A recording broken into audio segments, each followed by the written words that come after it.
These are 10 mistakes that cost WWE stars millions. Starting off at number 10, we have one of wrestling's most iconic figures, the Ultimate Warrior. The Ultimate Warrior's iconic wrestling career was marked by recurring clashes with WWE chairman Vince McMahon over financial matters. In both 1991 and 1996, Warrior demanded higher pay and a larger share of his merchandise sales, leading to heated disputes with McMahon. After SummerSlam 1991, the company suspended Warrior, but he retaliated by attempting to terminate his contract instead. Though he made a brief return in 1992, his comeback in 1996 was similarly short-lived. McMahon believed that Warrior's excuses for missing shows due to family reasons were mere cover-up, while Warrior accused the WWF of selling his merchandise without providing him a cut of his profits. By repeatedly pushing the boundaries regarding money, Warrior jeopardized his position as a headline performer and lost valuable years at the top of his wrestling world. Despite brief stints in other promotions, including a less than successful run in WCW, his career never reached the same heights again. Moving on, we have Tyler Rex versus John Cena. Tyler Rex found himself on the wrong side of WWE's top star, John Cena, in a position no wrestler would envy.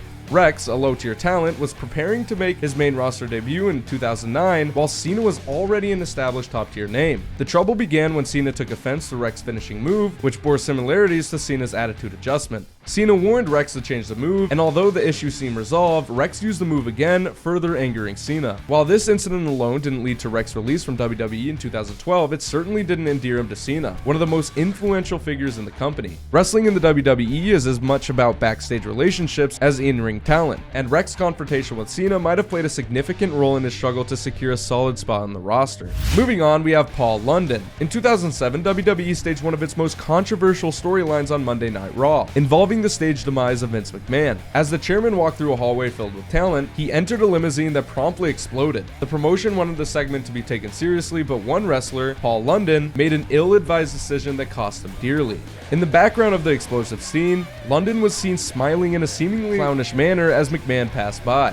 This did not sit well with the chairman, who perceived it as a lack of seriousness and respect for the storyline. As a result, London was admonished backstage. Despite his attempt to explain himself, he was released from the WWE just over a year later in 2008. Moving on, we have Mr. Perfect. Curt Hennig experienced a successful career in WWE until injuries slowed down his remarkable in-ring style. After a few years from the company, he made a triumphant return in 2002. Unfortunately, a notorious plane journey from the UK back to the United States in the same year spelled the end of his WWE tenure. Dubbed as the plane ride from hell, the trip was marked by rowdiness and inappropriate behavior among the wrestlers on board. During the flight, Hennig got into a scuffle with a young Brock Lesnar, which reportedly caused concern when they wrestled near the aircraft's emergency door release. The incident during the infamous plane ride was the last straw for the WWE officials, and Hennig was released from the company shortly after. Despite his subsequent appearances in other promotions, including a brief stint in TNA, Hennig's WWE career came to an end, and tragically, he passed away in early 2003. The plane ride from hell became one of the most notorious incidents in wrestling history, and its consequences proved to be costly for Mr. Perfect's WWE career. Number 5. Kenny Dykstra. Kenny Dykstra, also known as Kenny of the Spirit Squad, was once considered a blue-chip prospect in WWE. As a part of the cheerleading heel faction, he achieved success, even winning the WWE World Tag Team titles. However, his WWE journey took a dark turn when he became embroiled in a real-life love triangle. Dykstra was in a relationship with former WWE diva Mickie James, but rumors began to circulate that she was involved with none other than WWE's top star, John Cena. In November 2008, Dykstra was surprisingly released from WWE, and the reason for his termination remained unclear. After his release, Dykstra went public about the alleged affair between James and Cena. He claimed that Cena was the reason for his release and spoke candidly about the situation in interviews. The public airing of grievances did not sit well with WWE, as the company preferred to avoid such controversies and negative press. Dykstra's decision to publicly discuss the alleged affair likely diminished any chance of a WWE return. Although he was featured in Where Are They Now?, it seems unlikely that he will never make a full-fledged return to the company's rings. Moving on, we have Buff Bagwell. Buff Bagwell, a homegrown star in WCW, had an impressive decade-long tenure with the promotion before it was acquired by WWE in 2001. Bagwell was eager to make a splash in the WWF, but his career took an unfortunate turn due to his attitude issues. During a mandatory WWE training session, Bagwell got into a physical altercation with fellow wrestler Shane Helms. The fight allegedly stemmed from Bagwell's arrogance, and during the scuffle, Helms threw a bottle of water at Bagwell's head. Behind the scenes, Bagwell's mother would frequently contact WWE's talent relations, including Jim Ross, about her son. This added tension into an already strained relationship between Bagwell and WWE management. The ongoing issues, including Bagwell's reported arrogance and his mother's interference, led to his release from WWE just a few months later after signing with the company. Despite a few appearances in TNA and on the independent wrestling scene, Bagwell never made a successful return to WWE. His bad attitude during his brief tenure with the company proved to be a major stumbling block, and he was largely absent from the mainstream wrestling scene after that point.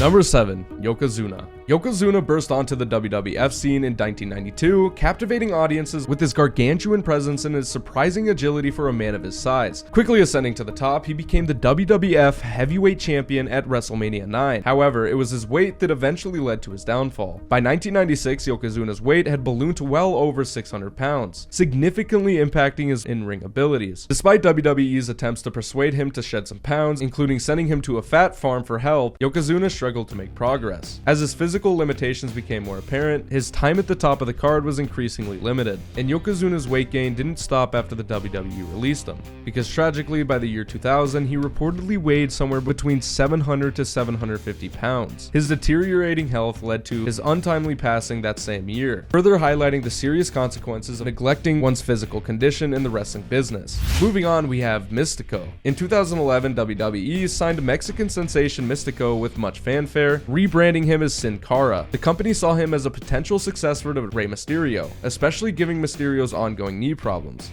However, Sin Cara's highly anticipated WWE debut didn't live up to expectations. From the outset, it was clear that Sin Cara was struggling to adapt to WWE style of wrestling. During the first match against Primo, he botched his signature springboard trampoline-assisted entrance and appeared unconvincing in the ring.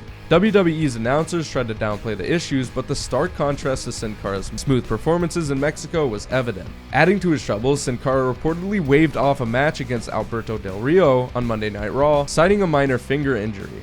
In WWE, where toughness and dedication are highly valued, this decision did not sit well with management. Within months of his debut, WWE began exploring the option to replace Sin Cara. The man who plays Sin Cara on television now is not the same talent that WWE initially had high hopes for, making his inability to adapt a significant factor in the decline of his WWE career. And lastly, we have Nails. In the annals of WWE history, one incident stands out as the ultimate career-ending mistake: the day Nails crossed the line and physically assaulted Vince McMahon. Nails, whose real name is Kevin Wackles, had a rough relationship with WWE management, particularly with McMahon. Allegedly, he had grievances over money and had developed a deep-seated animosity towards the company's chairman. During a heated confrontation in 1992, Nails confronted McMahon and, in a fit of rage, attacked him. The towering wrestler knocked down McMahon and proceeded to choke him, causing shockwaves throughout the wrestling world. This shocking act of aggression against the company's top executive was unheard of and instantly led to Nails' termination from WWE. The repercussions of this incident were severe and far-fetched.